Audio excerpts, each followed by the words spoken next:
questions brought from an array of people to ask the subconscious. Is this a good time to do so? We welcome that. Thank you. What is the simulation that we're currently living in? Who created it, and what is the purpose? Are you referring to reality? There's quotation marks around simulation. The person hasn't clarified. Are there perhaps multiple realities that one is relating to? We are somewhat confused about the question, so we will answer it in a direct course chosen by us for the greater good of humanity, if that serves your purpose. It makes sense to answer the question the most appropriate way to you. We will focus on the word simulation as opposed to, or as balanced by reality, simulation versus reality. We know that in your time frame there are now these games that you play with the headsets that cover the eyes to witness fun exercises that are projected onto a screen that the eyes see, this virtual reality game. And we would connect your reality experiences as likened to that style of game. It is important to remember that what you have been given as an experience in this reality in terms of a fleshy body, trees, rocks, chairs to sit on, objects and implements, food to eat, experiences to have, the five senses, these kinds of things. You have been given these as tools for experience, for growth, and for learning. And that's really all they are tools for experience and growth and learning. Every object, every feeling, every sense, every experience is an opportunity, is nothing more than an opportunity for growth and learning. And it is as much of a simulation as a dream. It is a time and it is a place for your soul to experience growth and learning, and that is nothing more and nothing less. We say nothing more and nothing less. Nothing more in terms of take it no more seriously than that as an opportunity for soul growth and learning and experience. And nothing less than an amazing miracle and opportunity and something to be treasured. That's beautiful. And so the simulation may be whatever a person needs for learning and growth. And if I can add to that question, is there a layer of collective simulation then? Yes, of course. In any reality, again we're using that word, there are boundaries or agreements that are placed upon that reality that the soul has chosen to experience those boundaries for some set purpose. As an example, on Earth, on three-dimensional Earth, there is the boundary of the laws of gravity. You don't float from place to place. You need to walk or run or have some sort of transportation from place to place because of being tethered to the face of the earth because of gravity. That is a boundary that is in this time, in this place, and your soul has chosen to incarnate in this time, in this place, with the assumption of that boundary. And that boundary is only a boundary by collective agreement. At any point in time, there could be a collective agreement to change that boundary or remove that boundary.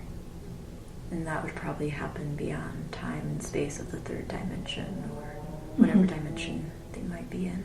Mm-hmm. Thank you. And to follow up on that, the next question is, what is reincarnation really?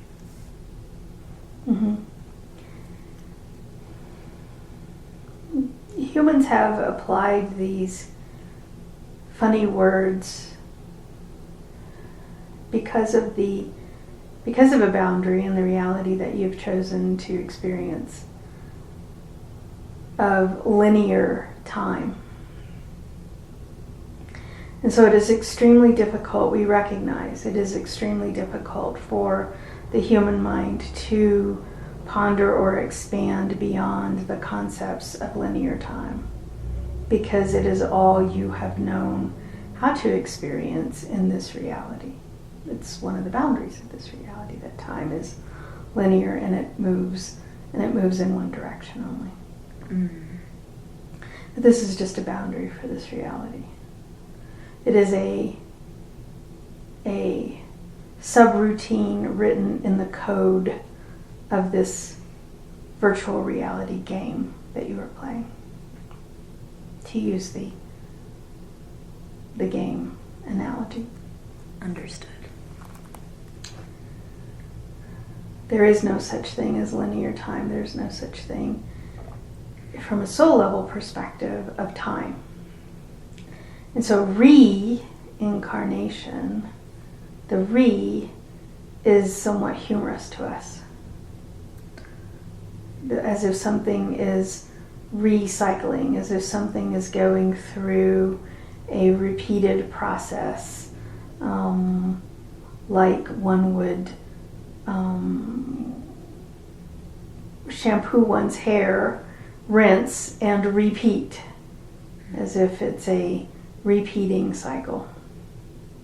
And so perhaps what I'm hearing is every moment could be considered new, so you're never really repeating. Exactly, and especially every life is new. Mm-hmm. There is no such thing from our perspective as first one is a worm, and then one graduates to a cat, and then one graduates to a human, and then one graduates to a god or whatever. So there's no hierarchy, as we would put it, and no reincarnation. Oh, I see.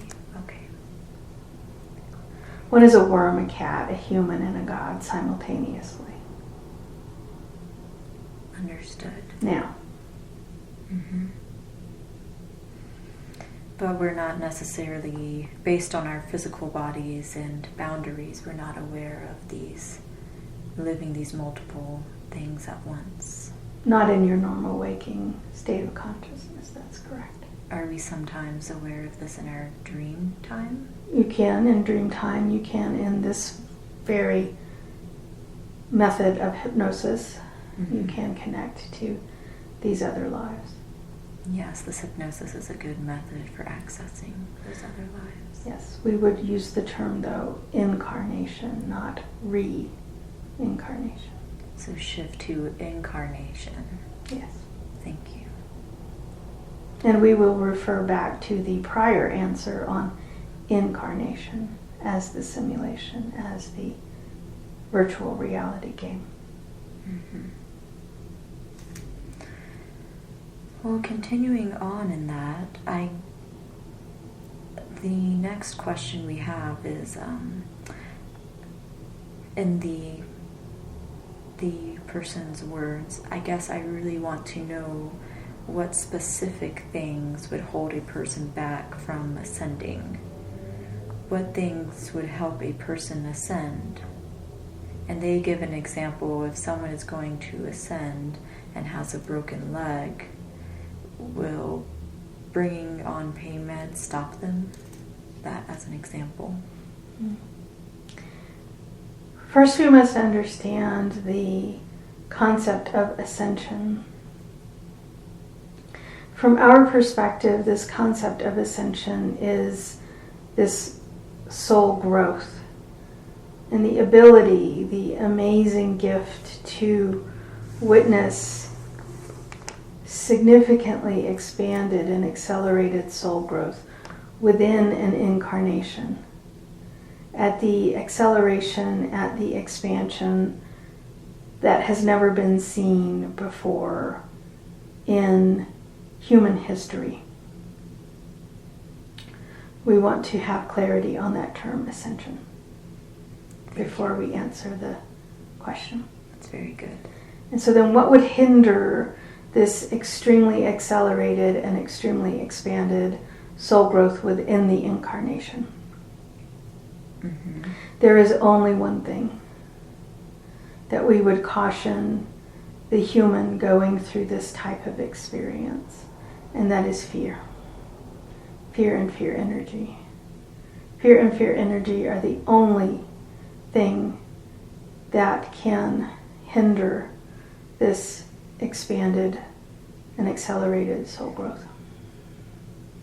And so this can be fear at a personal level or also a collective level. We would encourage the focus on self. If we all focus on self, we want you to consider, if you all focus on self, then the collective is taken care of. If you are focused on the collective and not on self, then you can be the problem rather than the solution. So we encourage the focus on self.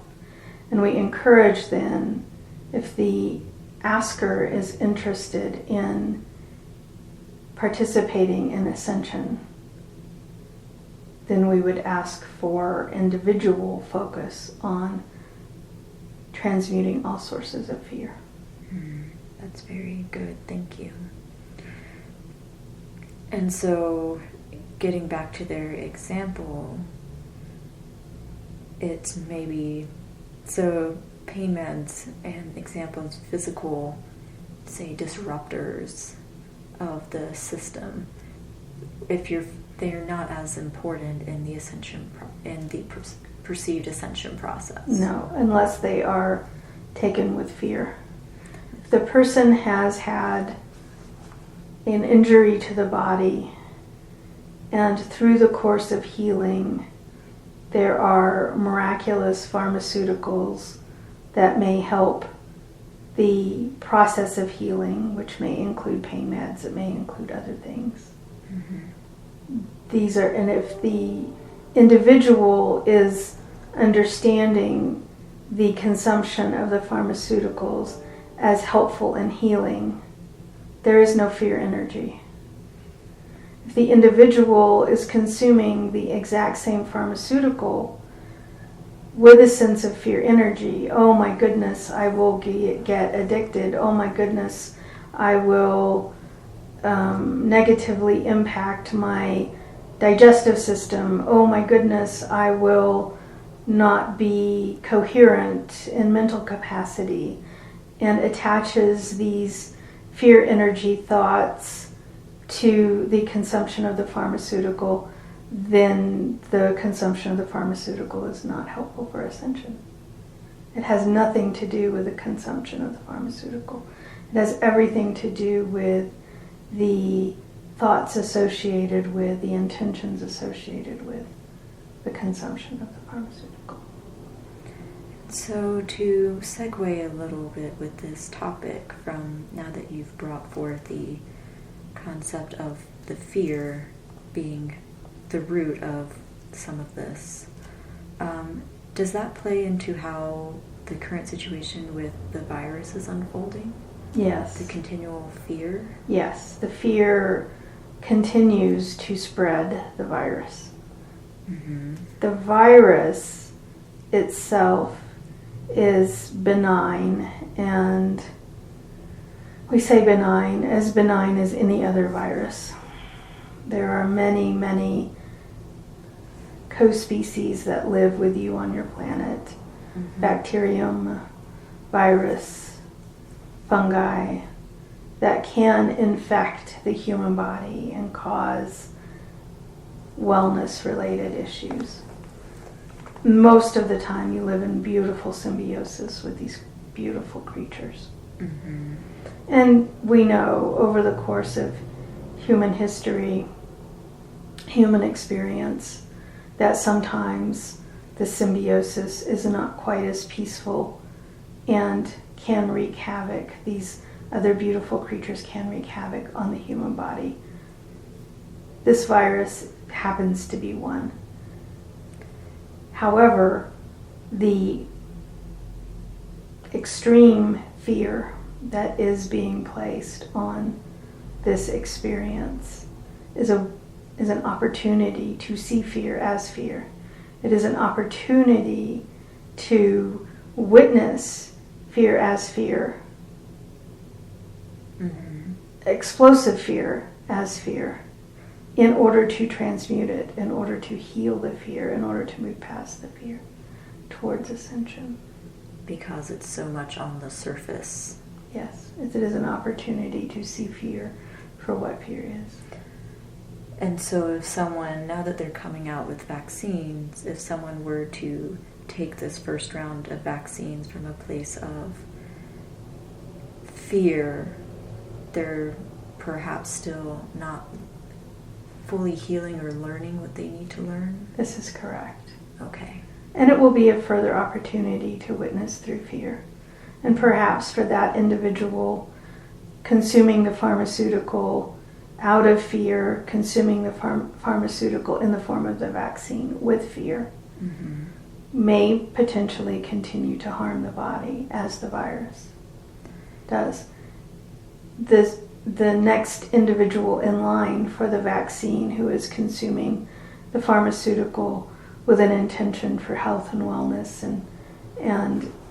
and living in symbiosis with this beautiful creature that is the virus may feel no ill effects from the exact same experience. Thank you. I was going to ask that to keep it balanced. So that's perfect. Thank you. It really boils down to, on what do you intend? Mm-hmm. For your experience in the virtual reality game, on what do you intend? And the next question pertains to addiction. That's something around 19 million Americans, the person is giving, suffer from, and they suffer from substance abuse alone. And this person is not including sex, porn, shopping, food, online, and gambling addictions. So they're referring to just substance abuse. Will substance abuse keep them and others from ascending when the time comes? Knowing now what you've addressed around ascension before, what can you say about maybe substance abuse? Yes, it is exactly the same. And we have, humans have addictive experiences, in other words, repeated behaviors, obsessive compulsive behaviors, in order to learn. The same situation is presented in order to move forward, in order to learn from. And the repeated behavior, the compulsive behavior, becomes a rut. They become stuck in this compulsive behavior because they are being presented with the same lesson and yet not learning the lesson. It is akin to a very young child touching the stove and learning that the stove is hot and it hurts to touch the stove. And so rationally, the young child will only ever do that once. And the compulsive behavior is akin to the child not learning that the stove is hot and the next day touching it, and the next day touching it, and the next day touching it, and the next day touching it, and never reflecting and understanding and connecting hot to stove. And so these individuals with the compulsive behaviors are simply being shown the same lesson to learn over and over and over again until they learn it. And they have, in general, incarnated for the express purpose of learning the lesson that that behavior is intending to show them how to learn. And then they, with their free will, are choosing not to learn the lesson that they came here, the very lesson that they came here to learn. Is the lesson for these types of behaviors usually rooted in an emotion they need to learn? There are as many different types of lessons as there are different types of incarnations. Okay. So each individual has, with all of the context of their lives, with all of the context of their other lives, with all of the context of their soul and soul purpose, has in that giant bundle of context a specific lesson to be learned. And they are experiencing the repeated compulsive behavior because they aren't learning their unique lesson in their unique context. Got it. And they mentioned they feel addicts are often so poorly looked upon. What can you say to that? I feel like it's been addressed in what you've shared thus far. There is, for many, as we see, on top of the opportunity for soul growth through the learning beyond the compulsive behavior, layered upon this opportunity is the fear energy of shame. And so we will address the fear energy of shame. The compulsive behavior, to answer the prior question, the compulsive energy of the repeated behavior will not prevent ascension. It's simply a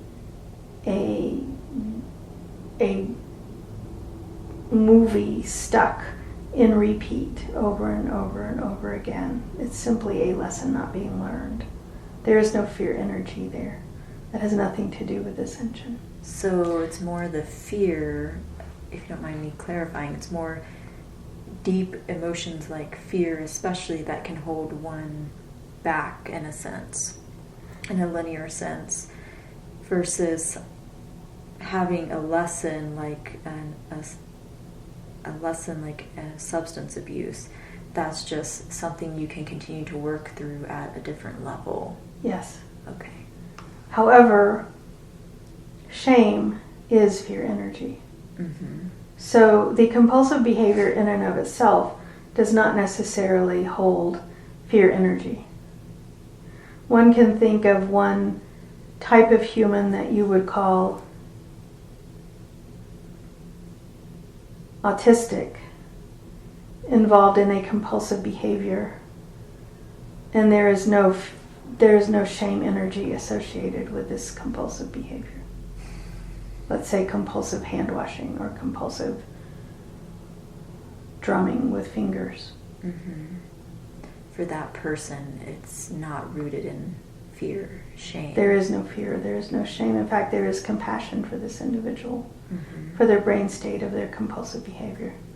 And yet another person may be experiencing the exact same brain state of a compulsive behavior, but the compulsive behavior is a video game or pornography viewing or the drinking of alcohol.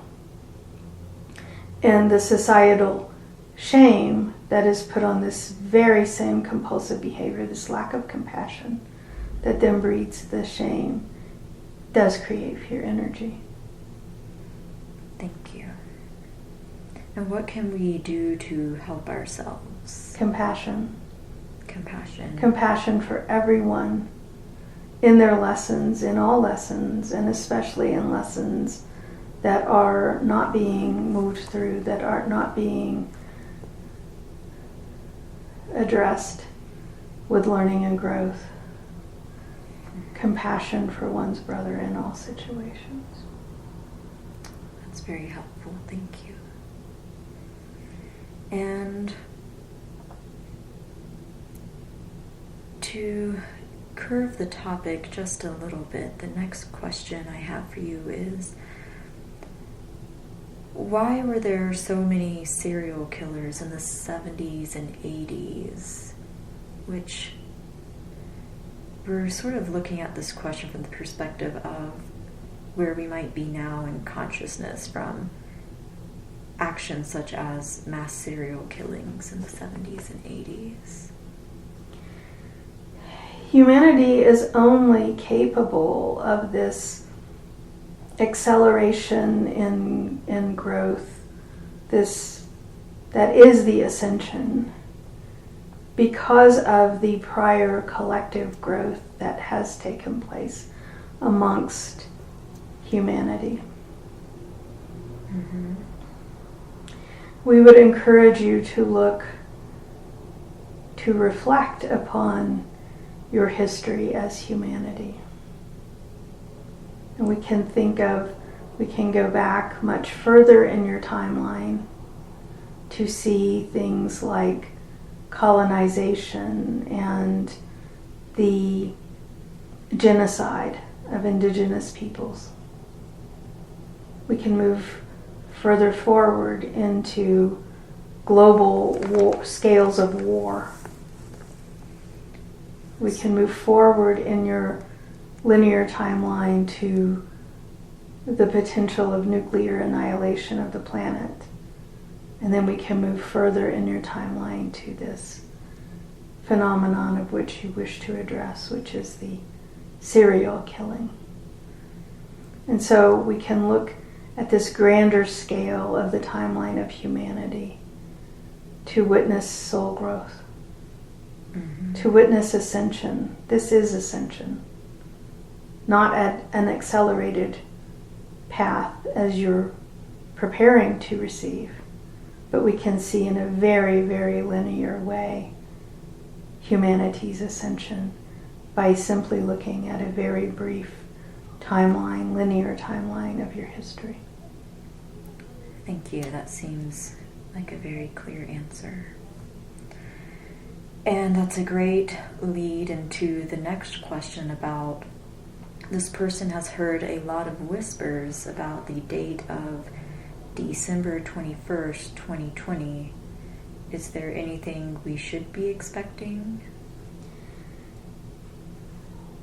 We recognize the importance placed on specific dates. We will continue to remind you that you are having this virtual reality experience of a linear timeline that doesn't really exist. Yes, again, it's probably a lot based on human consciousness. Yes. And we find it very wonderful, we find it very pleasing that humans pick a date, a certain location. We will remind you of the Earth in relation to the Sun inside the Milky Way galaxy.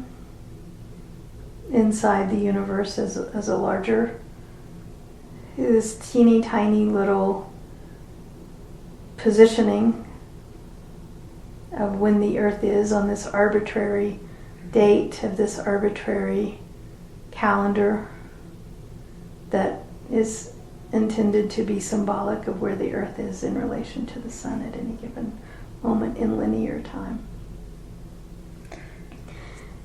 What is more important is for the individual as a part of the collective on what do you intend.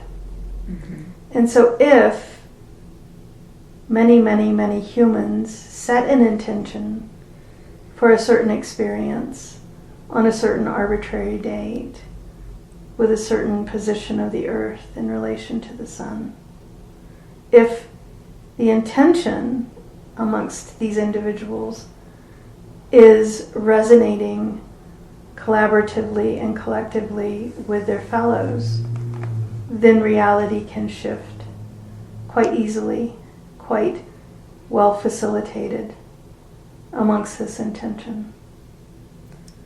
This is real, this is effective, and this is legitimate. And so it isn't, we will flip the question on the head instead of what will happen to us on this date, on any date. Flip the question to, upon what will you create on this date? Yes, that's what I'm hearing is it could really be any day of the year in the human cycle. It's more the maybe setting a goal of what we're going to create or intend. Exactly. And so if this person asking, say, they speak of 3 days of darkness around December 21st, if them and enough people wanted 3 days of darkness, perhaps we would have 3 days of darkness. Those people would have the Those experience of 3 days of darkness. Yes. Mm-hmm. And focusing again with the next question on linear time in a sense, are there any details about 2021 that you can give us, such as this pandemic nonsense maybe finally being over? Understanding what you just shared. It is the same answer, upon what do you intend. And again, we strongly encourage those listening to our wisdom, we hope that it is being received as such, begin to understand, to reflect upon any experience as an opportunity for soul growth, and with the hopes, the aspirations of ascension, accelerated soul growth.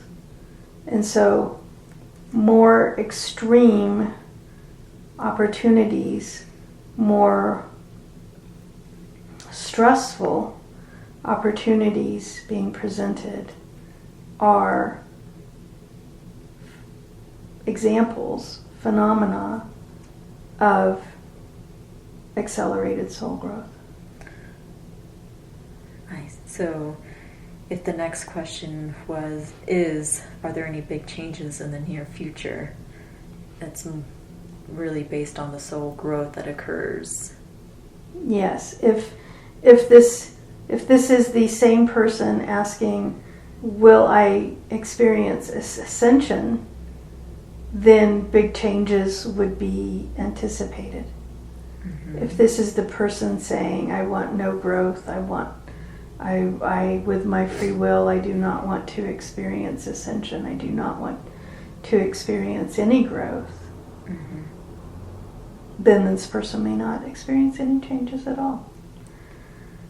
And so this seems like, if I can add on to this seems like it could relate to the collective also living multiple timelines based on what groups of people decide to experience.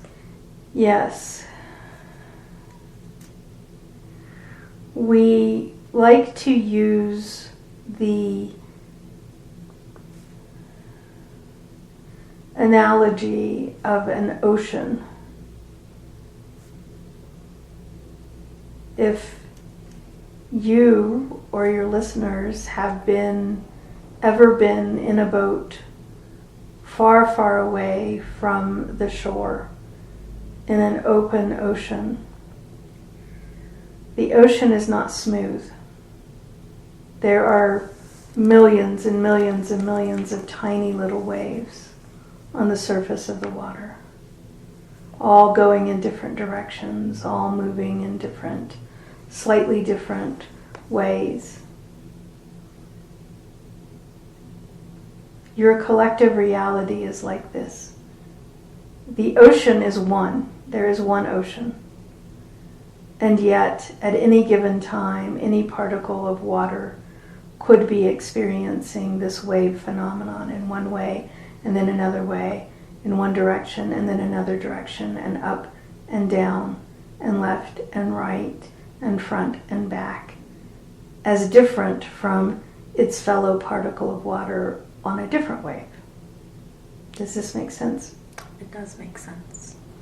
And so even though all of the particles of water as one collective make the ocean, and we can have large phenomena like tsunami waves across the ocean,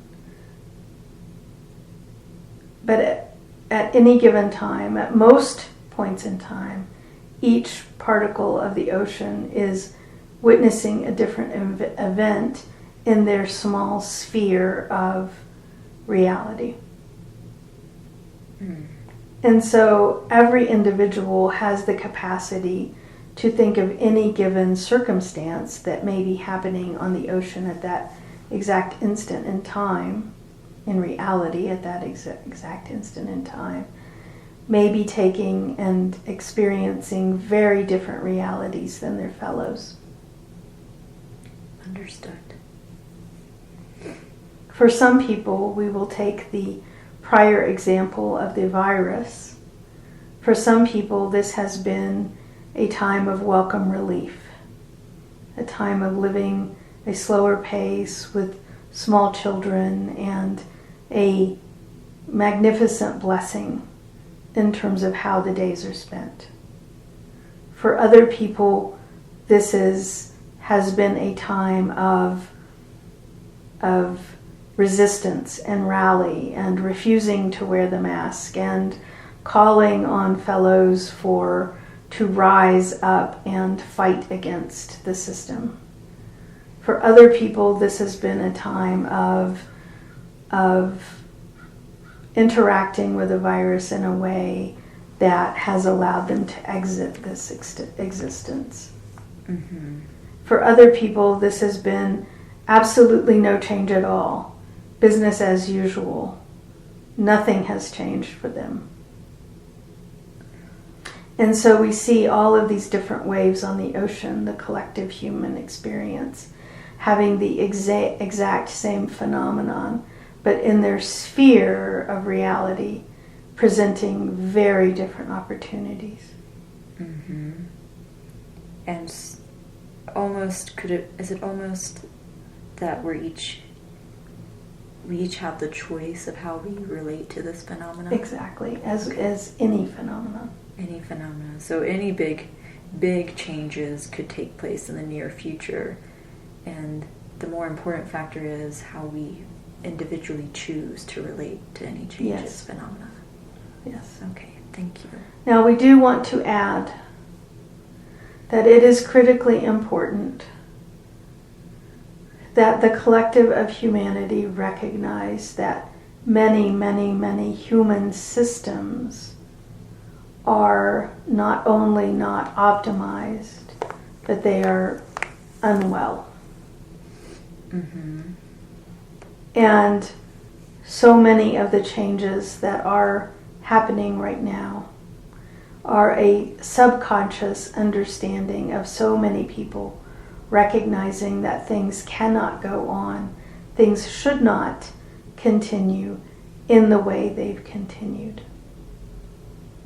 And so the intentions, conscious or subconscious, known or slightly below the surface of conscious thought and intention,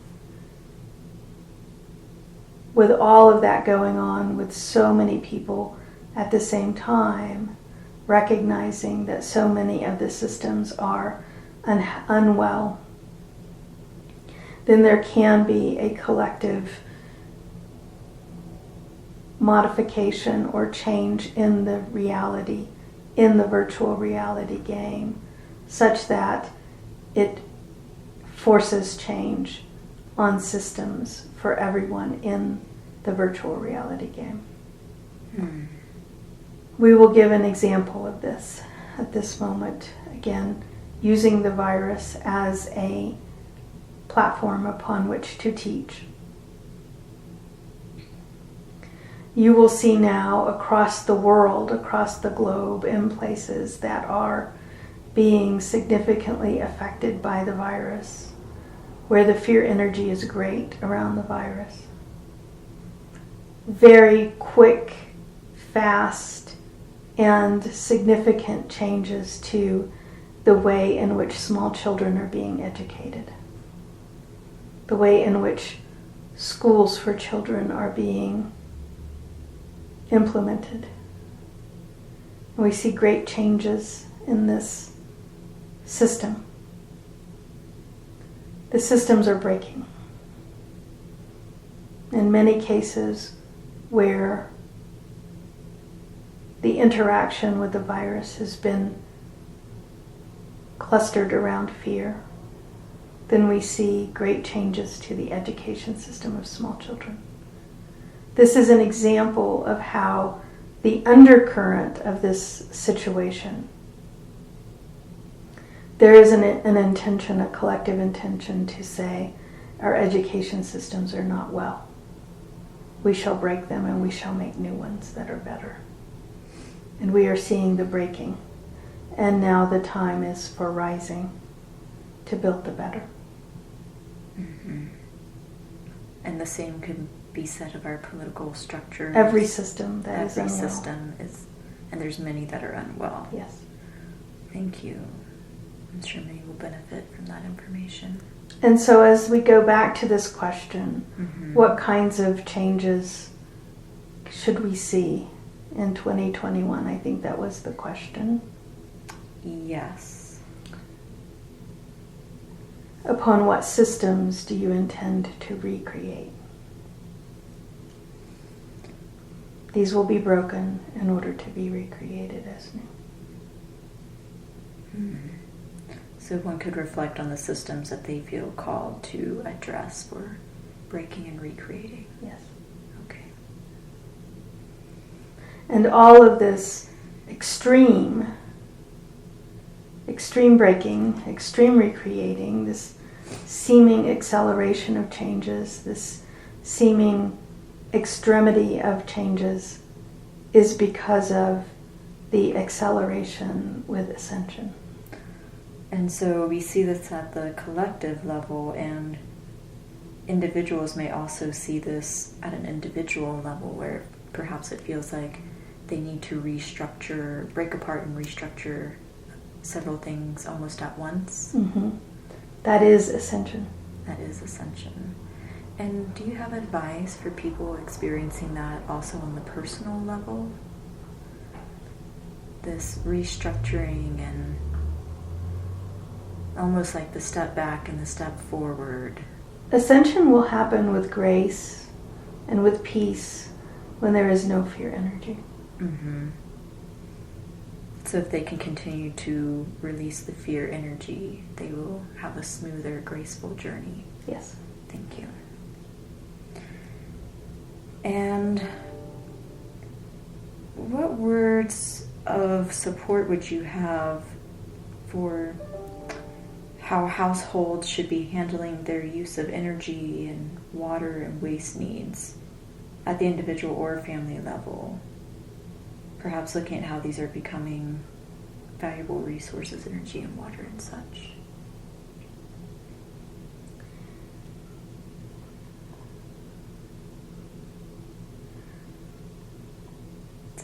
One of the systems, one of the major systems, perhaps a meta system that is unwell in the collective humanity at this time, is the sense of independence, the sense of isolation, and the forgetting of the need to care for one's brother and sister. Mm-hmm.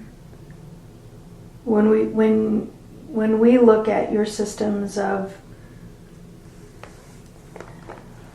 energy, of food, of the things that are on this list, we see systems that are unwell, that are very unwell.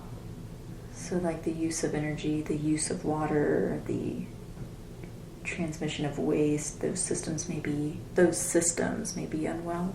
Yes. In your very place of existence,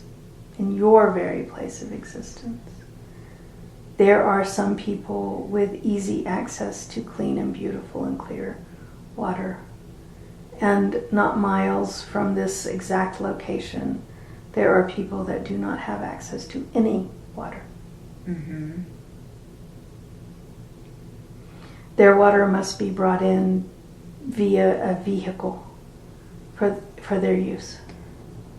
This is an example. Water alone, clean water for drinking and cooking and cleaning and whatever you want to use water for. This is a perfect example of a system that is unwell, because some are served and some are not. And therefore this system must be broken and rebuilt.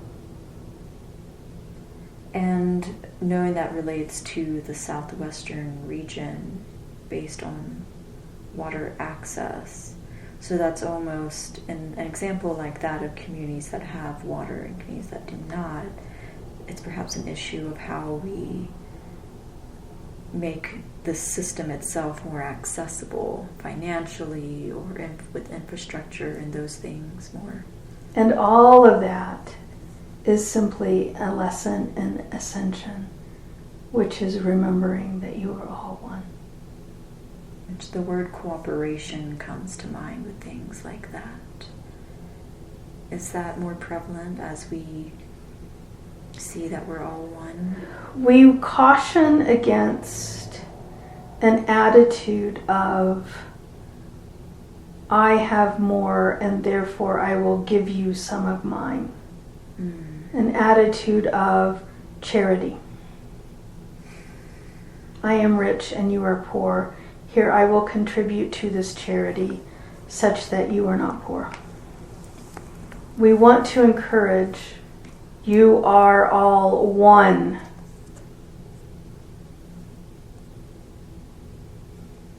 That's a good point, especially with how many in the Southwest region, how many nonprofit organizations there are. That's a very valid point. We are not discussing charity. Mm-hmm. When you wash your hands in the sink and you use soap and water on both hands, is the right hand giving the left hand charity? No. You recognize that your right hand and your left hand are part of the same body. Understood. And both are receiving the water and the soap simultaneously. Mm-hmm. There is no charity involved here. And the systems, if you choose to build ascended systems, they do not involve charity. They involve recognizing you are all one. Mm-hmm. Thank you. That's very valuable for looking at this issue of use of energy and use of water and waste management. And you sort of addressed this earlier, and so maybe it's good to come back to it towards regarding the collective. Their question is regarding the collective purging of shame and anger when the sleeping ones awaken. They will be confused because of all the manipulations they have suffered. How can we, the lighted ones, be of service to these people who are awakening and have such shame and anger around their experiences? We will go back to the very, very first question in order to answer this question. I think that would be good.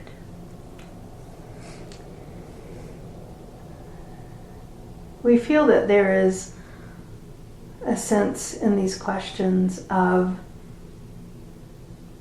participating in ascension is good, and being consumed in an incarnation with challenges and fear and shame is bad. That there is judgment being placed upon the type of experience and learning and growth that the incarnation is providing. Is that almost related to what you spoke to about charity as well? There is some judgment in terms of that, judgment energy in terms of that concept of charity. Mm-hmm. Yes. And so we would encourage you to recognize that those who are, to use the asker's terminology, asleep, they are asleep. That is their chosen experience. That is their experience. That is their learning opportunity in this incarnation.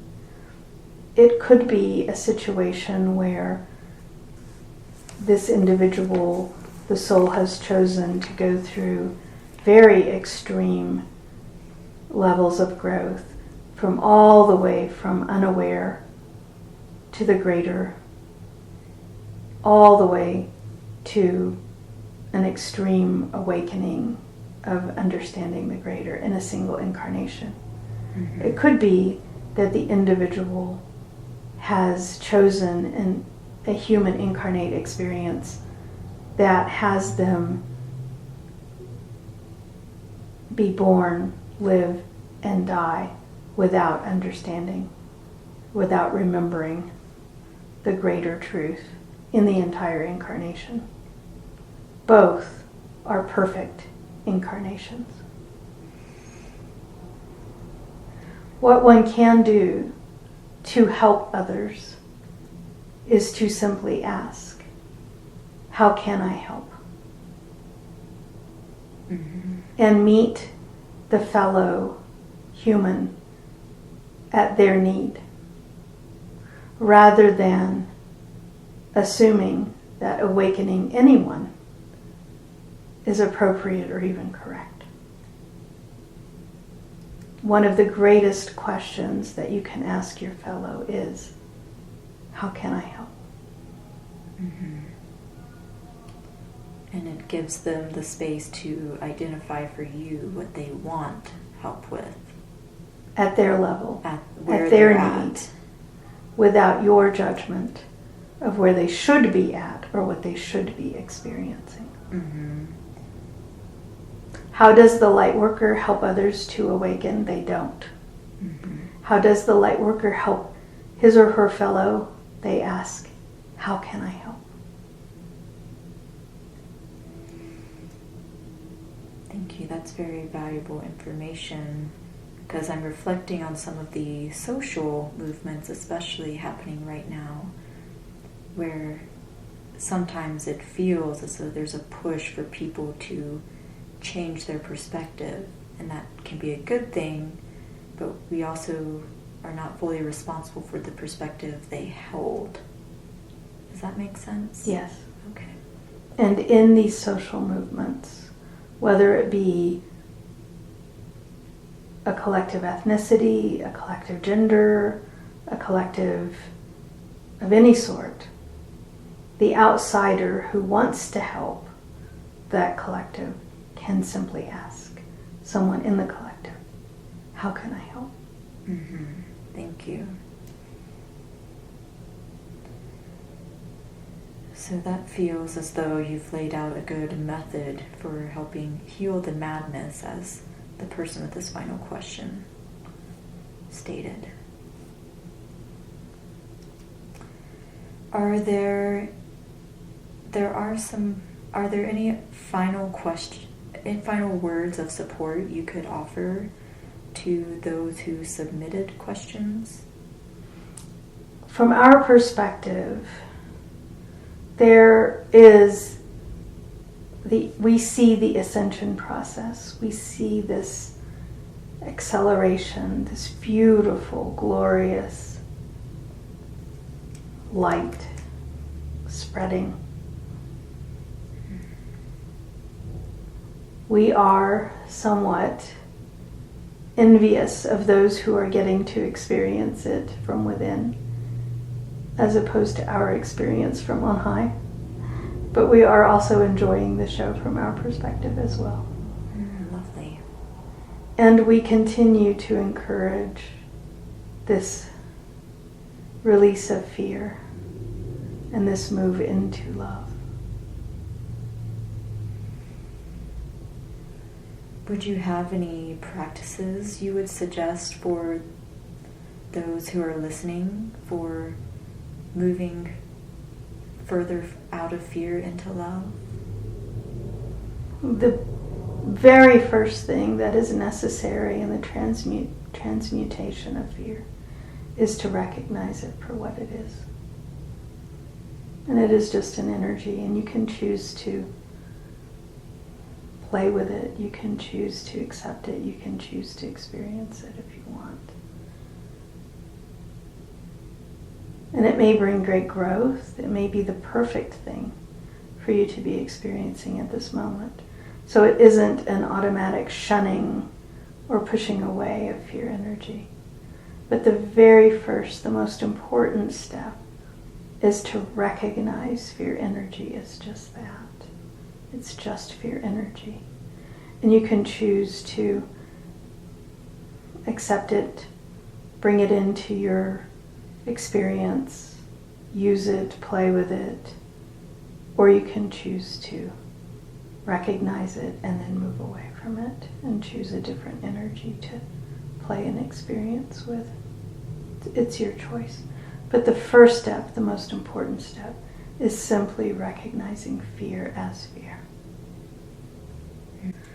Could you possibly, based on the discussion of ascension, could you possibly give an update on the health of the soul of the earth, Gaia? Yes, we see that. That is what we were alluding to earlier. We see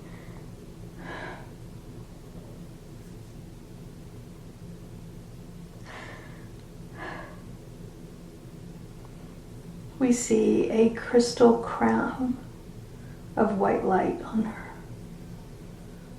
in a full 360. An amazing grid-like structure of crystalline white light. We see beauty.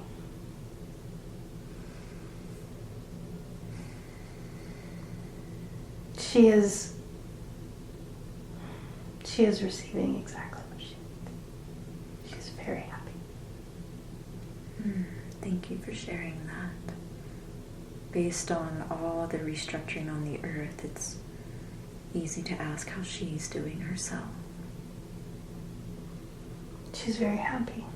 She's very proud of her helpers. Thank you so much for sharing that.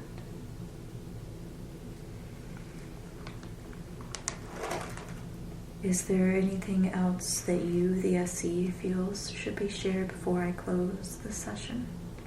We would encourage you to continue this format as we have before. This is very important work. These are very important words. And we are very grateful for you sharing them openly, freely, and expressly into the world.